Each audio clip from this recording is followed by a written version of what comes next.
हम लोग होशे नबी की पुस्तक के करीब करीब अंतिम खंड के ओर आ रहे हैं। एक पुस्तक कंप्लीट करने की ओर हैं।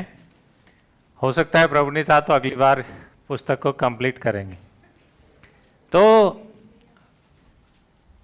मैं आपको स्मरण दिलाऊं, पिछले बार हमने देखा था परमेश्वर किस प्रकार अपने नबी को इस्तेमाल कर रहे हैं। इस्राएली लोगों की जो अवस्था है, इस्राएली लोगों की जो मूर्ति पूजा के पीछे वो लोग जा रहे हैं, उसमें परमेश्वर ताड़ना की बात करता है, परमेश्वर उसकी ओर फिरने की बात करता है। परमेश्वर अपने वचनों से कहता है मैं जितना उनको अपनी ओर बुलाता हूं उतने वो लोग क्या कर रहे हैं, दूर जा रहे हैं। हम लोगों ने बहुत कुछ बातें सुना है आगे। होशे और गोमेर का एक रिश्ता, एक परिवार, जहां प्रभु ने होशे से कहा उस वेश्या व्यभिचारी स्त्री गोमेर से क्या कर तू, शादी कर। उसने परमेश्वर की इस आज्ञा का पालन किया, उसने उस शादी को किया, उसको अपनी पत्नी बनाया, परंतु उसने अपने जीवन को नहीं बदला। गोमेर क्या करती रही, बार बार अपने प्रेमियों के पास जाती रही। ये एक जीवता एक तस्वीर। गोमेर की जगह हम अपने आप को रख के देखें। हमने देख के आए, मैं आपको पीछे कुछ बातें कहना चाहता हूं। गोमेर की जगह हम अपने आप को रखें। आप सिर्फ बहनें नहीं, भाई भी। गोमेर की जगह हम अपने आप को रखें और होशे की जगह परमेश्वर को रखें। देखें तो परमेश्वर, अगर हम गोमेर होते और होशे को क्या दर्द होता। वही बात है, अगर हम उसके प्रजा हैं, उसके बुलाए हुए, उसके चुने हुए, उसके लहू से खरीदे हुए, अगर हमारा जीवन आज भी अगर ऐसा ही हो तो परमेश्वर के हृदय में कितना दुख होता होगा। उस चित्रण को उसने सटीक रूप में हमारे बीच में रखा। हमने बहुत बात देखा। आज हम 12 अध्याय में, 12 अध्याय का 1 से लेकर 14 पद को आज देखेंगे। इसका मुख्य विषय है परमेश्वर पर भरोसा रखें, ना कि अपने धन पर। परमेश्वर इस खंड में धन के बारे में बात कर रहा है। इसको हमने 3 खंड में बांटा है। 1 से लेकर 6 पद है, जिसमें इस्राएल का धोखा गहराई तक जड़े जमा चुका है। क्या है? इस्राएल लोगों का जो धोखा है उनके जीवन में, उसकी जड़ें बहुत गहरी हैं। दूसरा खंड है 7 से लेकर 11 पद, जहां पे इस्राएल अपनी संपत्ति पर भरोसा करता है, परंतु परमेश्वर उन्हें नीचा करेगा। दूसरा खंड है इस्राएल अपनी संपत्ति पर भरोसा करता है, परंतु परमेश्वर उन्हें नीचा करेगा। तीसरा खंड 12 से लेकर 14 पद, एफ्राइम पर निंदा लौट आएगी। क्यों निंदा लौट आएगी, उसके विषय में हम बाद में देखेंगे। आइए हम इस खंड को जाने से पहले प्रार्थना करें। पिता परमेश्वर, हम धन्यवाद करते हैं राजा, आपको महिमा मिले, आपको प्रशंसा मिले। आप हमारे स्वामी हो, आप हमारे राजा हो, आप हमारे सृजनहार हो, इसलिए हम आपके चरणों में झुक करके धन्यवाद करते हैं। जितने लोग प्रभु जी आज आपके भवन में पाए गए हैं, उनके लिए प्रभु हम आपको धन्यवाद, कोटि कोटि धन्यवाद करें कम है। प्रभु जी, प्रत्येक के हृदय में आपने काम किया, प्रत्येक को हर एक विषय से, सांसारिक उलझन से छुड़ा करके प्रभु आपने अपने भवन में लाया। हम धन्यवाद करते हैं। जो भी वचन हम सीखने की कोशिश करेंगे प्रभु जी, हमारी हृदयों को खोलें, हमारे मनों को खोलें और हमारी हृदय की आंखें खुल जाएं, ताकि हम आपके वचनों को समझ सकें। पिता परमेश्वर, पवित्र आत्मा, आप ही हमें सिखा सकते हैं, क्योंकि हम तो मूर्ख हैं प्रभु जी, हम तो ना समझ हैं। जब तक आप नहीं सिखाएंगे तब हम नहीं सीख पाते। प्रभु, हम प्रत्येक की आप सहायता करें। राजा, आपकी मदद की हमें जरूरत है। प्रभु, हम जानते हैं आप हमारे मध्य में हो, क्योंकि यीशु राजा, आप हमें अपने अनुग्रह के तले रखते हो, कभी छोड़ते नहीं हो, कभी त्यागते नहीं हो। इसलिए हम धन्यवाद करते हैं। सारा महिमा आदर प्रभु यीशु आपको मिले। यीशु के नाम से प्रार्थना को मांगते हैं, आमीन। आप अपने बाइबल को खोल लीजिए, अपने में जिसके पास बाइबल है, पुराने नियम का होशे का पुस्तक, सभी को पता है, ये काफी समय से हम लोग अध्ययन करते हुए आ रहे हैं। पहला खंड 1 से लेकर 6 पद में परमेश्वर का वचन इस तरह से कहता है कि इस्राएल का जो धोखा है उसकी गहराई, उसकी जड़ें बहुत गहरी हैं। क्या है वचन, कैसे कहता है, देखिए। एप्रैम हवा से पेट भरता है और बार बार पुरवाई का पीछा करता है। वह झूठ और हिंसा को बढ़ाता है। इसके अतिरिक्त वह अशूर से बादशाह बांधता है और मिस्र को तेल पहुंचाता है। यहूदा पर भी यहोवा का एक अभियोग है। वह याकूब को उसके आचरण के अनुसार दंड देगा। वह उसके कार्यों के अनुसार उसे प्रतिफल देगा। गर्भ में उसने अपने भाई की एड़ी पकड़ी और बड़े होने पर वह परमेश्वर के साथ लड़ा। हाँ, वह स्वर्गदूत से लड़ा और प्रबल हुआ। उसने रो रो कर उससे अनुग्रह चाहा।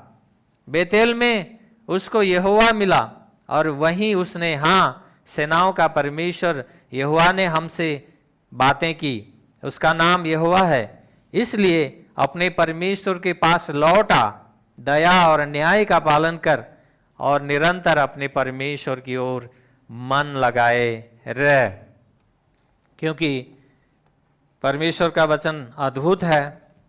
पहली बात यहां पे वो करता है, एप्रैम हवा से पेट भरता है और बार बार पुरवई का पीछा करता है।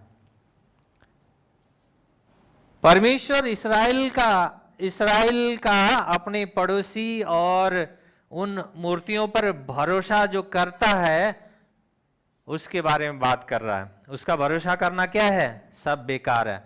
वो सब हवा से पेट भरने जैसा है। जैसे हमने पिछले बार देखा था, इसी में वे वायु बोते और बवंडर लवते। 8 अध्याय का 7 पद में था, अगर वायु बोएंगे तो भाई तूफान ही हमें फसल के रूप में मिलेंगे। तो यहाँ क्या कर रहा है, यहाँ भी वही बात कर रहा है, हवा से पेट भरता है। क्या हवा से पेट भरता है क्या? नहीं भरता। सबको मालूम है, परमेश्वर को भी पता है क्यों ये इस तरह से ये शब्द का परमेश्वर इस्तेमाल कर रहा है। क्योंकि उनके कार्य, जीवते परमेश्वर को छोड़ करके मूर्तियों के पीछे जाना, उनका कार्य क्या है, बेकार है, फलहीन है, हवा से पेट भरने की तरह है, कोई काम के नहीं है। फिर भी क्या कर रहे इस्राएल, अभी भी कर रहा है। गोमेर क्या कर रही थी, अपने पति एक परमेश्वर का नबी को पा करके भी क्या कर रही है, अपने मित्रों को पास जा रही है बार बार। ये वो भूल रही है कि मेरा परमेश्वर के द्वारा नियुक्त जो मेरा पति है वो परमेश्वर का एक नबी है। वो भूल रही है इस बात को।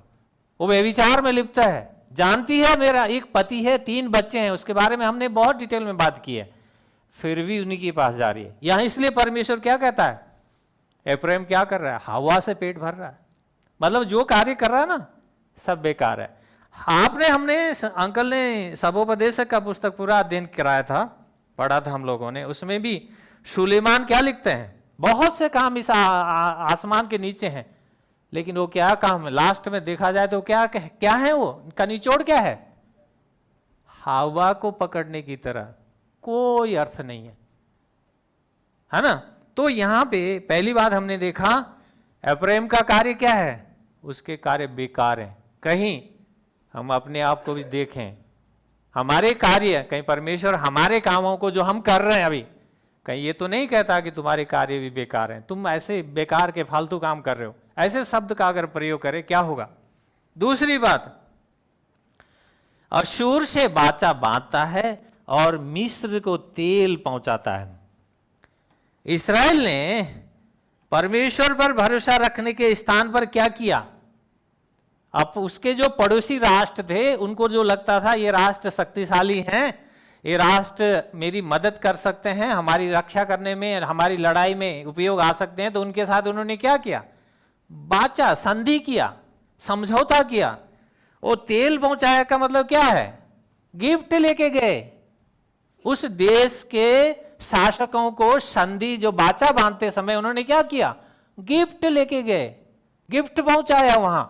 परंतु वो लोग जानते नहीं है क्या, इन राष्ट्रों से हमारा परमेश्वर यहोवा ज्यादा शक्तिशाली है। फिर भी क्या कर रहे हैं, फिर भी मूर्खता का काम कर रहे हैं, फिर भी परमेश्वर यहोवा की ओर न ताक करके उन राष्ट्रों की ओर नजर लगाए बैठे हैं, संधि कर रहे हैं, समझौता कर रहे हैं। उनका समझौता क्या है? व्यर्थ है। उनका गिफ्ट पहुंचाना क्या होगा? व्यर्थ है। परमेश्वर इसलिए वो कहता है कि उनकी ये कार्य क्या है? काम तो कर रही है लेकिन ये सब क्या है? बेकार है। तीसरी बात, गर्भ में उसने अपने भाई की एड़ी पकड़ी। यहां पर परमेश्वर क्या कर रहा है? प्राचीन जो याकूब है, प्राचीन याकूब उत्पत्ति की पुस्तक में 25 अध्याय को अगर आप लोग पढ़ें, जैसे आज बहन ने पढ़ा था, बेटी ने पढ़ा 35 अध्याय उत्पत्ति का, वहां भी उसी याकूब का ही विषय में, याकूब के बारे में जो चर्चाएं हैं, बेतेल जाने के विषय में जो चर्चाएं, उसी के बारे में आपने सुना है। यहां पे परमेश्वर देखिए, ये होशे नबी जो बात भविष्यवाणी कर रहा है, जो बात कर रहा है परमेश्वर उसके द्वारा बात कर रहा है, वो याकूब बहुत पहले की घटना है, बहुत पुरानी बातें हैं, कई साल पुराने हैं। तो यहां पे क्या कर रहा है? उन उत्पत्ति के दिनों को, उन बातों को, याकूब के उन बातों को, कितनी समानता है यहां पे याकूब का जीवन और अभी यहां पे इस्राएल की अवस्था, दोनों घटनाओं पे समानता के ऊपर बात कर रहा है परमेश्वर। किस लिए कहता है? गर्भ में उसने अपने भाई की एड़ी पकड़ी। गर्भ में अपने भाई की एड़ी, गर्भ में कोई भाई की एड़ी पकड़ सकता है क्या? क्या ये पॉसिबल है? लिटरली पॉसिबल नहीं है, क्योंकि अगर जुड़वा बच्चे भी होते हैं तो आप लोगों को पता होगा, वो बच्चे अपने अपने उसमें होते हैं, वो थैले में, और वो एक दूसरे का एड़ी नहीं पकड़ सकता, कभी भी नहीं पकड़ सकता। परंतु परमेश्वर यहां क्यों कह रहा है ये बात? इसलिए कह रहा है, याकूब ने जो चालाकी किया, याकूब ने जो चालाकी के द्वारा कई बातें किया, अभी क्या कर रहा है? याकूब को उसके कारण कई समस्या भी हुई, कई धोखा भी उसने खाया और धोखा भी उसने दिया। उसी बात को क्या कर रहा है यहां पे? होशे के द्वारा स्मरण करा रहा है, इस्राएल की उत्पत्ति के समय की वो पहली बातें। इसीलिए इस्राएल की अवस्था क्या है अभी? इस्राएल वही कर रहा है अभी। इस्राएल बहुत चतुर बन रहा है, इस्राएल चालाक बन रहा है, इस्राएल धोखा दे रहा है एक दूसरे को, और क्या कर रहा है? सबसे बड़ा धोखा खुद को दे रहा है। क्यों? जीवते परमेश्वर को छोड़ करके मूर्तियों को पीछे जा रहा हो। इसीलिए परमेश्वर ये बात कर रहा है। दूसरी बात, वह परमेश्वर के साथ लड़ा। अभी यहां पे होशे नबी वो उत्पत्ति की पुस्तक की बातों को स्मरण दिला रहा है पूरा। वह परमेश्वर के साथ लड़ा। भविष्यवक्ता होशे उत्पत्ति उसका 32 अध्याय आप लोग बाद में पढ़िएगा। उत्पत्ति 32 अध्याय में अगर आप लोग पढ़ें तो याकूब और स्वर्गदूत के जो बीच का संघर्ष का वो जो बातें यहाँ पे है ना, वो उसमें लिखी हुई हैं। क्यों? एक बात यहाँ पे स्पष्ट है, क्या स्वर्गदूत के ऊपर याकूब प्रबल हो सकता है, जीत सकता है क्या? कुश्ती कर रहा है वो। वचन क्या लिखा है? वचन लिखता है कि याकूब प्रबल हुआ। हम लोग पढ़ते हैं परमेश्वर अपने पुस्तक में अपने वचनों के द्वारा दिखाता है। हमने पिछले दिनों में राजाओं के पुस्तक में भी हमने देखा, एक स्वर्गदूत अशूर के 1,85,000 सैनिक को कत्ल कर देता है। तो आप सोचिए, याकूब लड़ करके उस स्वर्गदूत के ऊपर प्रबल हो जाए, हावी हो जाए, जीत जाए, ऐसा संभव है? नहीं है। फिर क्यों लिखा परमेश्वर ने ये प्रबल हुआ? देखिए कई बार क्या होता है, हम एक छोटा एग्जाम्पल में उदाहरण देता हूं समझाने के लिए। एक छोटा सा बच्चा होता है, बच्चा किसी बातों में हम लोगों से जैसे हाथ मिलाना चाहता है, लड़ाना चाहता है, हमें हराना चाहता है, करते हैं ना? हम क्या करते हैं?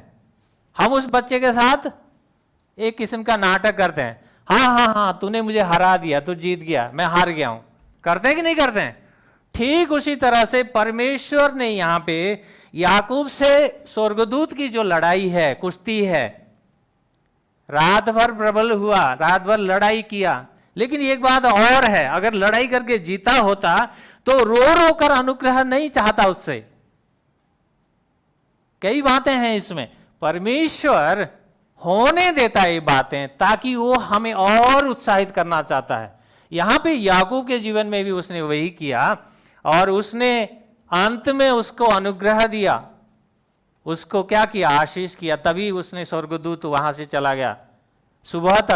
सुबह तक लड़ करके स्वर्गदूत ना जीत पाए या याकूब जीत पाए, ये बड़ा सोचने वाली एक विषय है। परंतु परमेश्वर जब जो चाहता है परमेश्वर होने देता है। ध्यान रखिएगा, वहां पे मनुष्य प्रबल नहीं होता, लेकिन परमेश्वर की इच्छा के कारण उसने होने दिया, ऐसी घटना घटने दिया। मगर हमें स्मरण करना है, हमें ये जानना है कि परमेश्वर क्या चाह रहा था। पहले याकूब वहां पे स्वर्गदूत के साथ जो कुश्ती लड़ रहा है, उससे पहले परमेश्वर क्या चाहता था? परमेश्वर ये चाहता था कि याकूब समर्पण कर दे, याकूब नम्रता के साथ समर्पण करे। लेकिन उसने समर्पण किया नहीं, नम्रता से झुका नहीं। कई बार हमारे जीवन में भी ये बातें आती हैं। देखिए, एक बात याद रखना, हमारे जीवन में अगर हम नहीं झुकते, अगर हम नहीं टूटना चाहते, तो परमेश्वर झुकाना जानता है, परमेश्वर तोड़ना जानता है। जो डाली सीधी है और सूखी है, वो झुकेगी नहीं, क्या होगा? टूट जाएगी, उसका अस्तित्व तो मिट जाएगा एक दिन। परमेश्वर जो डाली हरी है और झुकी हुई है, जितना भी खींच को नीचे कर लो झुक जाती है, सूखी नहीं है ना, क्योंकि उसको जड़ में उसके साथ जुड़ी हुई है वो। अगर हम उसके साथ जुड़े रहें, अगर हम उससे अलग ना हो, सूखे ना हो, तो हम अवश्य झुकेंगे, हम टूटेंगे नहीं। ध्यान रखिएगा। अगली बात, इसलिए अपने परमेश्वर के पास लौटा। ओसे नबी के द्वारा इस्राएल को क्या कह रहा है? परमेश्वर के पास लौट आने की बात कर रहा है। फिर से परमेश्वर इस्राएल से चाहता है कि वो दया न्याय का पालन करते हुए, अपने परमेश्वर में मन लगाते हुए, उन मूर्तियों को छोड़कर परमेश्वर के पास लौट आए। अभी इस उत्पत्ति उसका 35 अध्याय में आप लोगों ने सबने सुना, याकूब संकट में है, याकूब परेशानी में है, तो याकूब कहाँ गया? याकूब बेतेल में गया, परमेश्वर की उपस्थिति में गया। और परमेश्वर, हमें भी वही चीज सीखना है। जब कभी हम संकट में होते हैं, जब हमें रास्ता नहीं सूझता, हमें जाना ही पड़ेगा परमेश्वर के पास। वही रास्ता दिखाएगा, वही हमें संभालेगा। मगर प्रश्न ये है कि हम कहाँ जा रहे हैं, हमें सोचना पड़ेगा। क्या हम दाऊद की तरह हमारा मन है? दाऊद, भजन संगीता 122 का एक पद में दाऊद कहता है, जब लोगों ने मुझसे कहा आओ हम यहोवा के भवन को चलें, तब मैं आनंदित हुआ। क्या परमेश्वर की बुलाहट हो, परमेश्वर बुलाए, परमेश्वर का कार्य के लिए आपको बोले, तो क्या हम आनंदित होकर उसके पास आने के लिए तैयार हैं? हम क्या उसके लिए तैयार हैं? ये हमारे मन की बात है, सोचने की बात है। देखिए, दो बातें हैं। हम बाइबल, नया नियम भी हमें बहुत बातें सिखाती है, लेकिन पतरस का जीवन, पतरस ने भी अधर्म किया, पतरस ने भी पाप किया। पतरस ने क्या किया? परंतु उस अपने गुनाह को लेके बैठा नहीं रहा, वो पश्चाताप करते हुए, रोते हुए यीशु के पास आया। यीशु को जब पतरस ने 3 बार इनकार किया, वापिस यीशु के ही पास वो झुकते हुए आ गया। मगर एक दूसरी घटना हम देखते हैं, यहूदा इस्करियोती, पाप तो उसने भी किया, लेकिन वो यीशु के पास पश्चाताप के साथ नहीं आया। क्या हुआ? उसका परिणाम विनाश में चला गया। इसी कारण गलतियां और भूल होना आश्चर्य कार्य नहीं है, क्योंकि हम मनुष्य हैं, हमसे चूक हो जाना, भूल हो जाना आश्चर्य की बात नहीं है। परंतु आश्चर्य की बात कौन सी है? एक मसीही कहलाकर अगर हम पश्चाताप न करना चाहें, पापों को स्वीकार करना ना चाहें, वो बात आश्चर्यजनक है। यदि हम मसीह हैं, हम पश्चाताप नहीं करना चाहते, हम यीशु के पास आना नहीं चाहते, अपने आप को क्षमा मांगना नहीं चाहते, ये बात हजम नहीं होती। परमेश्वर का वचन ये नहीं कहता। ये आश्चर्यजनक बात है। पाप होना, भूल होना आश्चर्यजनक नहीं है, हो सकती है, होती है, लेकिन हम क्या करेंगे? यदि विश्वासी हैं, हम मसीह के हैं, हम क्या करेंगे? पश्चाताप करेंगे, हम आएंगे उसके चरणों में। जैसे प्रभु कहता है ना कि परमेश्वर के पास लौटा, इसराइल को बुला रहा है ये होशे नबी के द्वारा परमेश्वर अपने पास, तो हमें भी अपने इसी के पास आने की जरूरत है। तो इसी कारण हम क्या कर रहे हैं? हम अपने आप को जांचें। पहला खंड हमने देखा कि परमेश्वर कई बातें कहता है, पुराना ये प्राचीन याकूब के स्मरण कर रहा है, याकूब के जीवन से बातें कर रहा है। उसके बाद परमेश्वर इस्राएल को अपने पास लौट आने की बात करता है। तो हमें क्या करना चाहिए? हम आत्मिक इस्राएल, हम अपने आप को कहते हैं ना हम आत्मिक इस्राएल हैं। अगर हमारा आत्मिक इस्राएल होते हुए भी अगर हमारा जीवन ऐसा ही है, सूखी डाली की तरह है, तो फिर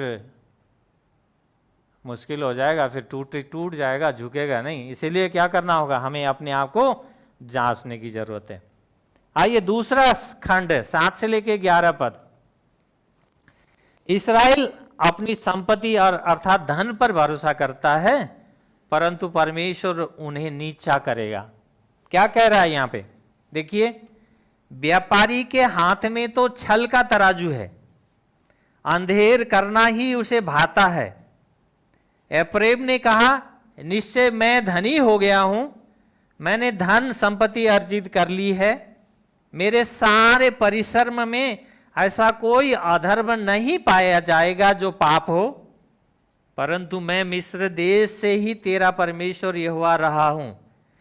जैसा नियत पर्वों के समय होता है, वैसे ही मैं तुझे फिर से तंबुओं में बसाऊंगा। मैंने नबियों से भी बातें की और उन्हें अनेक दर्शन दिए तथा नबियों के द्वारा दृष्टांत दिए। क्या गिलाद में अधर्म है? निश्चय ही उसके लोग निकम्मे हैं। वे गिलगाल में बैल का बलिदान करते हैं। हाँ, उसकी बेदियां खेतों की हल रेखाओं के समीप पाए जाने वाले पत्थरों के ढेरों के समान हैं। बहुत बातें हैं इसमें, लेकिन मैं कुछ कुछ मुख्य बातों को लेकर चलूंगा, ध्यान रखिएगा। यहां पहली बात है, निश्चय मैं धनी हो गया हूं, मैंने धन संपत्ति अर्जित कर ली है। पहली बात कहता है वो। होशे की भविष्यवाणी के समय इस्राएल आर्थिक रूप से क्या था? संपन्न था, धनी था, परंतु आत्मिक और नैतिक पतन की अवस्था में था। उस समय उनकी क्या अवस्था थी? भाई भौतिक साधन तो हैं, सब कुछ है, लेकिन आत्मिक और नैतिक पतन की अवस्था है इस्राएल की उस समय। तभी तो जीवते परमेश्वर को छोड़ करके वो कहां जा रहे हैं? मूर्तियों के पीछे, उन बछड़ों की जो मूर्ति बना रखी है ना, उनके पीछे जा रहे हैं। इसीलिए परमेश्वर क्या कहता है? जब मनुष्य धनी होता है तो उसे नहीं दिखता कि कोई मुसीबत या समस्या या न्याय आने वाला है। तब मनुष्य क्या सोचेगा? मेरे सारे परिश्रम में ऐसा कोई अधर्म नहीं पाया जाएगा जो पाप हो। वो यही सोचेगा। क्यों? क्योंकि भाई उसके पास धन है प्रशस्त, वो न्याय को भी खरीद सकता है। आज के समय में आप लोग देखते हैं, बड़े बड़े लोगों को खरीद लिया जाता है। बड़े बड़े अधिकारी हैं जो जांच करते हैं, उनको खरीद लेते हैं लोग। परंतु परमेश्वर क्या कहता है? परमेश्वर कहता है कि तेरा जो धन संपत्ति अर्जित करके तो जो चाहता है ना, वो धन संपत्ति वहां पे काम आने वाली नहीं है। इसीलिए यीशु मसीह ने क्या कहा? मत्ती 6 अध्याय में प्रभु यीशु मसीह क्या कहते हैं? भाई धन जमा करो, अच्छी बात है, लेकिन जमा करो कहां करो? स्वर्ग में करो। इस पृथ्वी में जो जमा कर रहे हो ना, वो तो चोरी का डर है, कीड़े लगने का डर है, कई तरह से लूटने का डर है, कई तरह की डर है। परंतु अगर स्वर्ग में जमा करोगे तो क्या होगा? कोई किसी चीज का डर है? नहीं है। प्रिय भाई बहनों, हमारे जीवन का महत्वपूर्ण जो धन का हिस्सा है, क्या हम परमेश्वर और उसके कार्य के लिए देने के लिए क्या हम कभी कोशिश करते हैं? हमारा मन खुलता है ताकि स्वर्ग में थोड़ा सा जमा हो जाए? परमेश्वर इसीलिए तो बार बार कहता है, उसने पुराने नियम में बहुत बार कहा, दशांश मेरे भंडार में ले आओ, मेरे भंडार में भोजन वस्तु की कमी न रहे, बारंबार कहा। और नया नियम में अगर देखें तो प्रभु यीशु ने पौलुस, प्रेरित पौलुस के द्वारा, आप कुरिन्थियों की पत्री को पढ़िए, दूसरी कुरिन्थियों में बहुत बातें कहा है देने के विषय में। लेकिन हम क्या करते हैं, हम कहते हैं कि हमने प्रभु को अपना सब कुछ जीवन दे दिया, हमने मन दे दिया, सब कुछ दे दिया, लेकिन जब हमें मुट्ठी खोलने की जरूरत है उस समय हम नहीं नहीं नहीं नहीं, ये तो मेरे लिए चाहिए, नहीं नहीं नहीं, ये नहीं दे सकता, नहीं नहीं, इतना ही काफी है, इससे ज्यादा देने की जरूरत नहीं है। लेकिन वो धन की बात प्रभु यीशु क्यों कहता है? प्रभु यीशु ने लूका 18 अध्याय में भी एक उदाहरण दिया, एक धनी युवक का एक उदाहरण। एक बहुत धनी युवक था, वो यीशु के पास आया, उसने कहा, गुरु अनंत जीवन के लिए मैं क्या करूं? प्रभु ने कहा कि तू व्यवस्था का पालन करो। बोला वो तो मैं बचपन से पालन करते हुए आया हूं।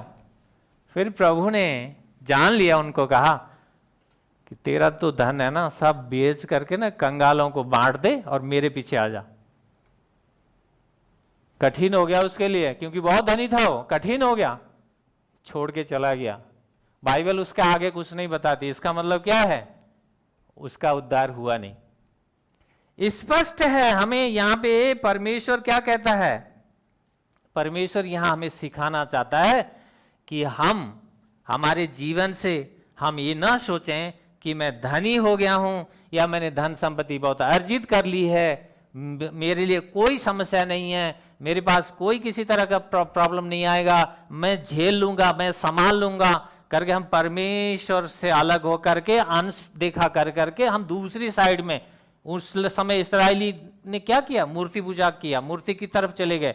ऐसा हम ना करें, क्योंकि ये चेतावनी उस समय इस्राएलियों के लिए थी, तो आज ये चेतावनी आपके और मेरे लिए। दूसरी बात यहाँ पे क्या कहता है? मैं तुझे फिर से तंबुओं में बसाऊंगा। क्या कह रहा है? मैं फिर से तुझे तंबुओं में बसाऊंगा।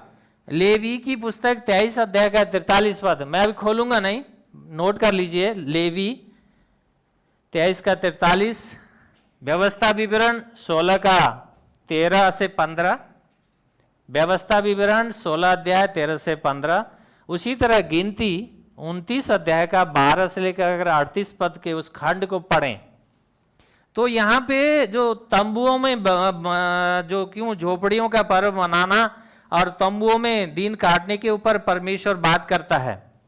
परमेश्वर ने झोपड़ियों का जो पर्व दिया मनाने के लिए कि उन्होंने जो 40 वर्ष उस जंगलों में, उस यात्राओं में, तंबुओं में जो बिताया, परमेश्वर उन चीजों को स्मरण दिला रहा था। वो चीज ना भूले इस्राएल, जिस अवस्था से परमेश्वर ने उन्होंने तंबू में होते होते होते उनको उस कनान देश में प्रवेश कराया। लेकिन आज क्या कह रहा है? उनके पास अच्छे घर हैं, उनके पास अच्छे घरों का आनंद वो ले रहे हैं इस्राएली लोग, मगर परमेश्वर क्या बात करता है? परमेश्वर कहता है मैं इन घरों से तुम्हें निकाल के ना मैं तंबुओं में फिर से बसा दूंगा। एक चेतावनी है वहां पे। क्यों? क्योंकि उनका अधर्म जो कर रहे हैं वो लोग, परमेश्वर से जो दूर जाने की जो कार्य है उनका, उसको न्याय और निर्वासन और बंधुआई में भेजने की एक चेतावनी है यहाँ पे। मिस्र में क्या थे? वो बंधुआई में थे। बंधुआई से निकले तो क्या हुआ? तंबुओं में तंबुओं में तंबुओं में करके 40 साल तक उन्होंने यात्राएं की। परमेश्वर ने कहा इसको ये स्मरण करो। वो कर रहे थे, लेकिन क्या हो रहा था? अभी एक औपचारिकता हो रहा था, सिर्फ औपचारिकता। जीवन कुछ है, दिखाने के लिए कुछ और है, औपचारिकता। परमेश्वर ने कहा नहीं, अच्छे घरों में हो ना तुम, फिर से मैं तंबुओं में बैठा दूंगा तुम्हें। चेतावनी है हमारे लिए। क्योंकि अगर हम भविष्यवक्ताओं से सुनते हैं, परमेश्वर अपने भविष्यवक्ताओं द्वारा कहता है, अगर हम उसकी नहीं सुनते हैं तो क्या होगा? एक दिन दंड और न्याय आएगा। हमें इन बातों को चेतावनी स्वरूप अपने जीवन में लेने की बात है। तीसरी बात, नबियों के द्वारा बातें की है करके कहता है परमेश्वर। गिनती के पुस्तक उसका 12 का 6 में अगर पढ़ें तो यहाँ पे इस तरह से लिखा है, गिनती नंबर्स चैप्टर 12 वर्स 6 में, तब उसने कहा मेरी बातें सुनो, यदि तुम में कोई नबी हो तो मैं ऐसा अपने आप को उस पर दर्शन के द्वारा प्रकट किया करता हूं, मैं उससे सपने में बातें करता हूं। नबियों से बातें की तो बहुत बातें हैं, परमेश्वर ने इस्राएल लोगों को अपने नबियों से बहुत कुछ बातें किया है, वो बातें करता है। लेकिन क्या हो क्या रहा है? लेकिन परमेश्वर तो बातें तो कर रहा है, अपने नबियों से बोल रहा है, लेकिन लोग ध्यान नहीं दे रहे, लोग नहीं सुन रहे नबियों की बातें। इसीलिए वो क्या कर रहा है, गिलगाल और ये जो आपने देखा गिलाद की बातें फिर से करता है, बार बार कर रहा है वो। इस बात को हमने पिछले खंड में भी हमने देखा था। एक समय वहां पे क्या था, परमेश्वर की आराधना करने की जो स्थान था, आज वहां पे मूर्ति पूजा हो रही है। इसलिए परमेश्वर दुखी है, बारंबार उन जगहों को स्मरण कर रहा है, बारंबार उस स्थिति को याद करा रहा है परमेश्वर हमें। यहां पे हम ना भूलें, आमोस 4:4 में परमेश्वर क्या कहता है, देखिए आमोस 4:4 में मैं पढ़ के सुना रहा हूं। बेतेल में जाकर अपराध करो। परमेश्वर के शब्द देखिए, अपने बाइबल में पढ़ सकते हैं आप लोग, नहीं तो बाद में पढ़ लीजिएगा। आमोस नबी की पुस्तक में इस तरह लिखा है, बेतेल में जाकर अपराध करो, गिलगाल में जाकर और अधिक अपराध करो, प्रतिभोर अपने बलिदान और हर तीसरे दिन अपने दशमांश लाया करो। परमेश्वर कैसे एक व्यंग्य कर रहा है, परमेश्वर की बातें करने का जो तरीका है ना, वो व्यंग्य कर रहा है। क्या कर रहे हैं वो लोग, अपराध कर रहे हैं और अपराध के ऊपर और अपराध कर रहे हैं, लेकिन क्या कर रहे हैं, बलिदान लेके आ रहे हैं, प्रतिदिन बलिदान और हर तीसरे दिन दशमांश लेके आ रहे हैं। इस्राएली आ रहे हैं वापिस, लेकिन जीवन क्या है, जीवन परमेश्वर से दूर है। जीवन क्या है, मूर्ति पूजा के पीछे है। इसीलिए यहां पे व्यंग्य कर रहा है परमेश्वर।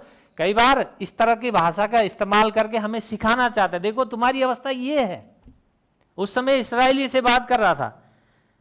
परमेश्वर अपने नबियों से बात करता है, वो क्या चाहता है, वो चाहता है कि हम उसकी सुने, उन नबियों के द्वारा हम परमेश्वर की बातों को सुने और मन फिराएं, हम पश्चाताप करें और हम उस परमेश्वर की ओर फिर जाएं। लेकिन समस्या क्या है, लेकिन समस्या है कि इस्राएल नहीं सुनना नहीं चाहता, एक औपचारिक जीवन जीना चाहता है। क्या कर रहा है, हाँ मैं दशांश दे रहा हूं, हाँ मैं भेंटी दे रहा हूं, मैं ये दे रहा हूं। भाई वो देने से कुछ नहीं होगा अगर जब तक आप अपने जीवन को ठीक नहीं करोगे। आपका धन नहीं चाहिए, परमेश्वर नहीं चाहता आपका भेंटी, आपका दशांश। सबसे पहले परमेश्वर क्या चाहेगा, परमेश्वर चाहेगा आपका और मेरा हृदय संपूर्ण रूप से हम परमेश्वर की महिमा करें। तब हम खुल करके परमेश्वर के पास भेंटी पूर्ण रूप से दशांश लेके आएंगे। दशांश में नहीं, दशांश नहीं होगा, वो कुछ अंश होगा, 1% 2% होगा, नहीं लेके आएंगे। उस समय पूरा 10% लेके दे देंगे हम प्रभु को। क्यों, हमने अपने हृदय को अगर दिया है, हम देने में कोताही नहीं करेंगे। उस समय हमने हृदय को ही दिया नहीं, अपने जीवन को दिया नहीं, हमारा जीवन औपचारिकता बन के रह गया। सिर्फ हम जीते कुछ और हैं, दिखाते कुछ और हैं। यहां इसराइल की ये अवस्था है, बलिदान ला रहे हैं, भेंट लेके आ रहे हैं, लेकिन क्या कर रहे हो, अपराध के ऊपर अपराध करे जा रहे हैं, मूर्ति पूजा के ऊपर मूर्ति पूजा करे जा रहे हैं। इसीलिए परमेश्वर चेतावनी दे रहा है, और करो अपराध। मैंने जैसे पढ़ा ना आमोस 4:4 में।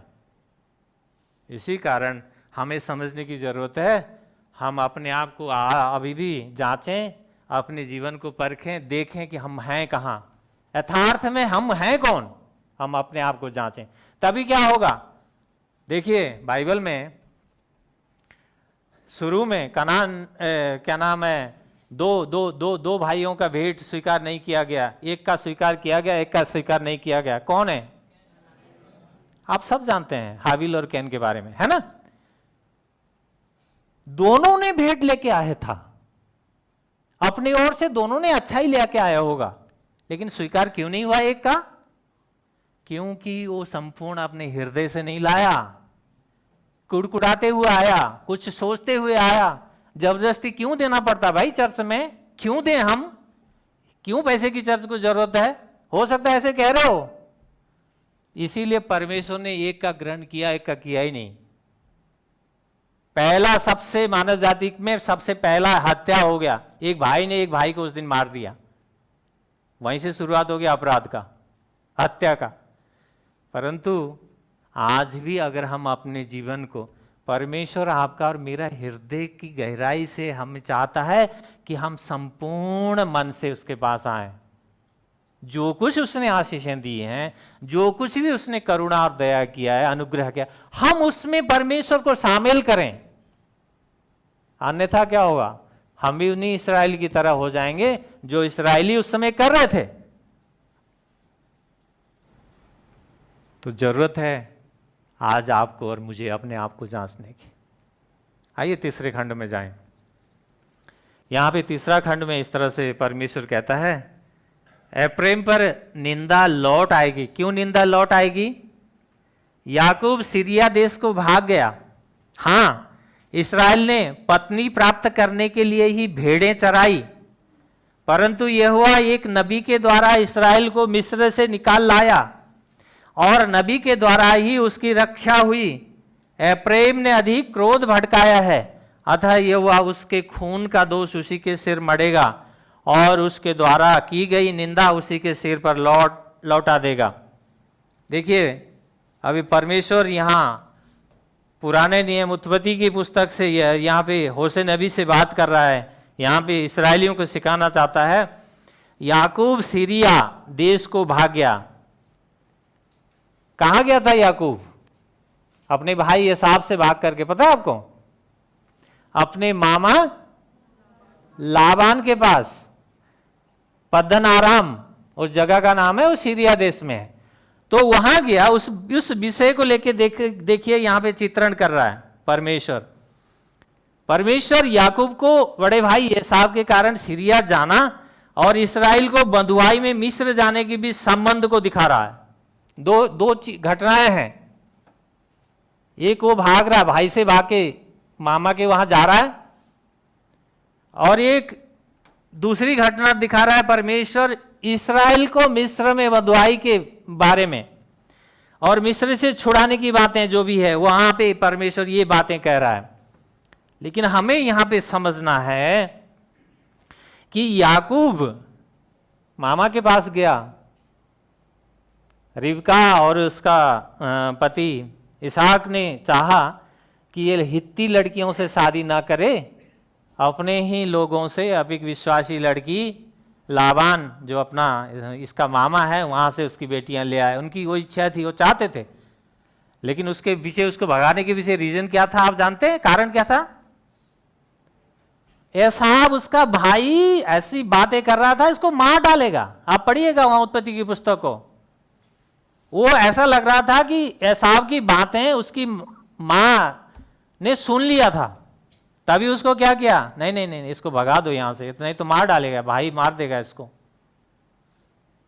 क्यों? उसके पीछे रीजन था, बहुत से रीजन, बहुत से कारण आप जानते हैं। छल, उसने पहला उठा का अधिकार ले लिया, उसने अपने बाप से पूरे आशीर्वाद ले लिए, सब कुछ तो ले लिया, उसको तो खाली कर दिया। छल, यहां से भाग के गया, क्या हुआ? 7 साल उसने भेड़ें चराई अपने मामा की, जिस लड़की के लिए, क्या वो मिली? राहेल के लिए उसने भेड़ें चढ़ाई, उसको क्या हुआ? लिया मिली। वहां भी छल हो गया। शुरुआत से उसके जीवन में छल है, छल करता जा रहा है। वहां भी क्या हो रहा है उसके साथ?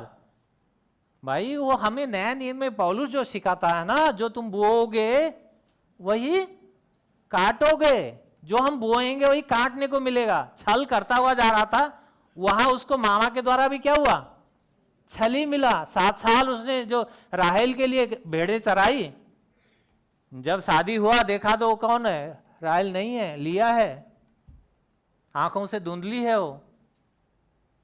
फिर 7 साल, फिर उसके लिए फिर 7 साल और भेड़ें चराई उसने, 14 साल के बाद। मतलब देखिए यहां पे क्यों परमेश्वर इस तरह से इन घटनाओं के द्वारा इस्राएलियों को सिखाना चाहता है, आपको और मुझे सिखाना चाहता है। अगर हम अपने जीवनों में हम ज्यादा चालाक बने ना तो धोखा खाएंगे। हमें सरलता के साथ, हमें परमेश्वर पे समर्पण करते हुए हमें अपने आप को उसके हाथों में समर्पित करना चाहिए, न कि छल कपट के मार्ग को अपनाना चाहिए। यहाँ घटनाएं हैं, बहुत कुछ है, लेकिन मैं इनमें जाऊंगा नहीं, क्योंकि दूसरी बात के ऊपर मैं जाता हूं। ये खंड बहुत लंबा खंड है, और किसी को बाद में प्रश्न हो तो बाद में मुझसे मिलके मुझसे सवाल कर सकता है। दूसरा विषय में जाता हूं, एक नबी के द्वारा इस्राएल को मिस्र से निकाला। एक नबी के द्वारा, वो कौन है वो नबी? मूसा। परमेश्वर ने इस्राएलियों को मिस्र से निकाला नबी के द्वारा। आप सब जानते हैं वो मूसा है। डिट्रोनॉमी व्यवस्था विवरण 34 अध्याय का 10 से 12 पद अगर आप पढ़ें, डिट्रोनॉमी 34 अध्याय का 10 से 12 में पढ़ें, तो परमेश्वर उसी नबी के बारे में बात करता है, मूसा के बारे में बात करता है। मूसा क्या था? परमेश्वर के आमने सामने बात करता था। उसने फिरौन और उनके कर्मचारियों के संपूर्ण देश में चिन्ह और चमत्कार दिखाया, अद्भुत कार्य किया। और उसी तरह से ड्यूट्रोनॉमी 18 अध्याय का 15 पद में, व्यवस्था विवरण 18 का 15 में परमेश्वर मूसा के द्वारा बात करता है। यहां कहता है क्या? तेरा परमेश्वर यहोवा तेरे लिए तेरे मध्य से, हाँ, तेरे ही जाति भाइयों से मेरे समान एक नबी खड़ा करेगा, तुम लोग उसकी सुनना। यहां पे आवाज आ रही है? यहां पे उस नबी के बारे में बात हो रही है, यीशु मसीह के बारे में। यहां पे उस मूसा नबी के बारे में बात नहीं हो रही है। यहां पे बात कर रहा है परमेश्वर। नहीं आ रहा तो इसको कर दो, कोई बात नहीं, ये है ना। यहां पे हमें एक चीज समझना है, परमेश्वर वहां पे एक नबी जो खड़ा करने की बात करता है, वो यीशु मसीह के बारे में भविष्यवाणी है। परमेश्वर ने क्या किया? परमेश्वर ने नबी के द्वारा, परमेश्वर ने मिस्र में उस दासत्व से इस्राएलियों को छुड़ाया। परमेश्वर ने अद्भुत कार्य किए, परंतु इस्राएलियों ने क्या किया? उन सब परमेश्वर के उन अनुग्रहों को भूल करके अभी मूर्ति पूजा के पीछे जा रहे हैं। इसीलिए परमेश्वर क्या कह रहा है यहाँ पे? मैंने नबियों के द्वारा भी बात किया, लेकिन तुमने नहीं सुना। सुन नहीं रहे इस्राएल। हमें अपने जीवनों में झांक के देखने की जरूरत है, क्योंकि यहाँ पे कई बातें हैं। अगर हम बातें करें यीशु मसीह और मूसा के बारे में बातें करें तो बहुत लंबी बातें हैं। मैं कुछ बातें आपको बता दूं। मूसा के समय पे जब मिस्र में मूसा था, इस्राएली मिस्र में थे, जब उसका जन्म हुआ, उस समय फिरौन राजा के द्वारा मिस्र में जो छोटे बच्चे थे, उनका जो पुरुष मेल, उनको सब कत्ल कर दिया जाता था। उसी तरह से जब यीशु मसीह के टाइम में भी हेरोदेस राजा के द्वारा छोटे बच्चों का बहुत कत्ल कर दिया गया। बहुत कुछ समानताएं हैं। परमेश्वर इन सारी बातों को के द्वारा हमारे जीवन में अपने उस संदेश को पहुंचाना चाहता है, उसकी संदेश की गहराई को, उसके मुख्य बातों को पहुंचाना चाहता है कि हम इस्राएली, अगर हम आत्मिक इस्राएली हैं तो हम उसकी बातों को सुने, उसकी ओर मुड़ें, पश्चाताप करें। अन्यथा क्या होगा? परमेश्वर दंड देगा। परमेश्वर छोड़ेगा नहीं, क्योंकि हमारे जो भी हम कार्य करते हैं, हमारे कार्य के अनुसार प्रतिफल हमें मिलना ही है, निश्चित है। इसीलिए मैंने कई बातों को छोड़ा है समय को देखते हुए। परंतु एक प्रश्न है मेरे पास आपके लिए। हमने बहुत कुछ सुना, इस होशे की पुस्तक के द्वारा परमेश्वर बात कर रहा है। उस समय इस्राएलियों से बात कर रहा था, अभी आपसे और मुझसे बात कर रहा है। अगर इन बातों को जानते हुए भी हमने जाना यीशु मसीह कौन है, हमने जाना यीशु मसीह ने कलवरी के क्रूस में क्या किया है, यीशु का लहू क्यों बहा, और यीशु क्यों गाड़ा गया, और यीशु का पुनरुत्थान क्यों है, क्यों वो एक परमेश्वर, ये राजाओं का राजा होकर के भी उसको मृत्यु का स्वाद क्यों चखना पड़ा। हमने ये सबको जानते हुए भी अभी भी अगर हम इसी तरह हठी बनते रहें, अगर विश्वासी कहला करके भी विश्वासपूर्ण जीवन न जिए तो फिर क्या होगा? ये हम अपने आप को जांचें और अपने से प्रश्न करें, क्या परमेश्वर के इस वचन के अनुसार मैं सही हूं? या उस समय इस्राएली कह रहे थे ना कि व्यापार करने वाले क्या कह रहे थे? मेरे कार्यों में कोई अधर्म नहीं है, कोई पाप नहीं है। लेकिन परमेश्वर क्या कह रहा है? परमेश्वर कहता है मेरी ओर आओ, फिर जाओ भी। इसीलिए आज आपके और मेरे लिए प्रश्न ये है, हम अपने आप को सच्चाई से और गंभीरता से जांचें, परखें, देखें, जहाँ भी हम कठोर हैं, जहाँ भी हमारे जीवन में भूल है, जहाँ भी गलतियाँ हैं, हम उनको सुधार करें, हम यीशु के ओर फिर के आएँ। इसी में हमारी भलाई है।